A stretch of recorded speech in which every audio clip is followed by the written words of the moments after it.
Welcome viewers, నేను మీ doctor Deepthi from crowns aesthetic solutions. ఈరోజు ఎపిసోడ్లో బ్లడ్ టెస్ట్ గురించి మాట్లాడుకుందాం.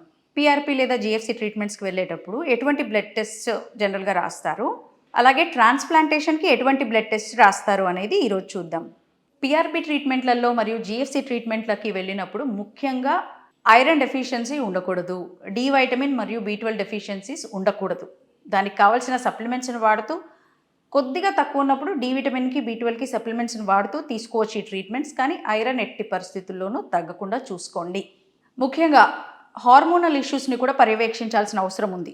ఏవైనా డిహెచ్టి ఇష్యూస్ ఉన్నాయా, హార్మోనల్ ఇష్యూస్ వల్ల రూట్ ష్రింకేజ్ జరుగుతుందా, ఎర్లీ మెచ్యూరిటీ ఆఫ్ రూట్స్ జరుగుతుందా అనేది చూసుకోవాలి. కనుక ఇతరత్ర టెస్టులు ఖచ్చితంగా చేసుకోవాల్సిందే. Thyroid profile, lipid profile, HbA1c, random blood sugar, serum testosterone, serum oestrogen, ఇలాంటివి కూడా టెస్టులు రాస్తూ ఉంటారు. అంటే మన కేస్ హిస్టరీని బట్టి మన లైఫ్ స్టైల్ ఎలా ఉంది, మన తిండి ఎలా ఉన్నది, మన వర్క్ ఎలా ఉంది, మన టైమింగ్స్ ఏంటి, మన నిద్ర టైమింగ్స్ ఏంటి, ఇవన్నీ కనుక్కున్నాక అవసరమైన టెస్ట్ని డాక్టర్స్ సూచిస్తారు. హార్మోనల్ ఇష్యూస్ జనరల్గా స్కాల్ప్ థిన్నింగ్ ఎక్కువగా కనపడ్డప్పుడు రాస్తూ ఉంటారు, అంతేనా? ఒక్కొక్కసారి స్కాల్ప్ పైన రూపాయి బిళ్ళంతా రౌండ్గా ప్యాచీ లాస్ అవుతున్నా కానీ, లేదా స్కారింగ్ లాగా ఏదైనా అవుతూ ఉన్నప్పుడు, అలోపేషియా అంటారు, పేను కొరుకుడు లాంటివి జరుగుతున్నప్పుడు IgE టెస్ట్ అనేది ఖచ్చితంగా రాయాలి. ఇమ్యూనోగ్లోబ్యులిన్ ఈ టెస్ట్ అనేవి డాక్టర్స్ రాస్తూ ఉంటారు. ఈ టెస్ట్కి అనుగుణంగా ఆటో ఇమ్యూన్ డిజార్డర్స్ ఏమైనా ఉన్నాయా, అలర్జిక్ రెస్పాన్సెస్ ఏమైనా బ్లడ్లో కనపడుతున్నాయా అనేవి చూస్తారనమాట. దీనికి అనుగుణంగా మీకు ట్రీట్మెంట్ని సూచిస్తారు. అలాగే మనం హెయిర్ ట్రాన్స్ప్లాంటేషన్కి వెళ్ళే ముందు కూడా clotting time, bleeding time, regular CBP, random blood sugar, thyroid profile ఇవి మాత్రమే కాకుండా సిరలాజికల్ టెస్ట్, HIV, HCV మరియు హెపటైటిస్ Bకి సంబంధించిన టెస్టులు చేస్తూ ఉంటారు. సీజనల్గా మనకు అవసరమైతే ఈ కోవిడ్ టెస్టులు, యాంటీజెన్ టెస్టులు కూడా రాస్తూ ఉంటారనమాట.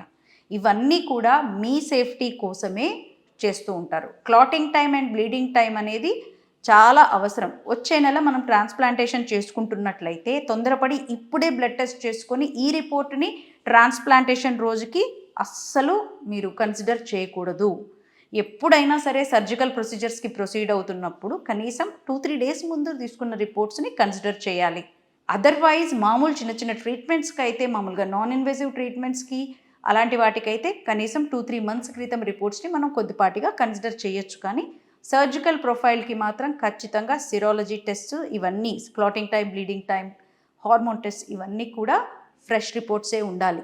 సో బ్లడ్ టెస్ట్ ఎందుకు, నేను బాగానే తింటున్నాను, హార్మోన్ టెస్ట్ ఎందుకు, నాకు పీరియడ్స్ కూడా చాలా నార్మల్గానే ఉన్నాయని చాలామంది అంటూ ఉంటారు. ఇది సరికాదు.